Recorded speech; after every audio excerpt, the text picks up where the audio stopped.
In this animation, we will demonstrate the repair of a torn labrum. The labrum is a ring of cartilage located on the rim of the socket of your hip joint.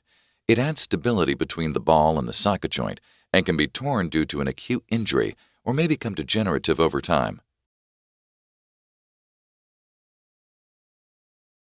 During the minimally invasive arthroscopic surgery, a small camera is inserted into the hip joint.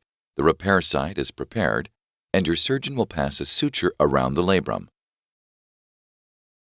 Then, using a guide, a small hole is made in the bone. Next, the suture is loaded into an anchor, and both are placed into the small hole, securing the labrum in place. Finally, the excess suture is removed. If necessary, your surgeon will repeat this step until all the torn tissue is repaired.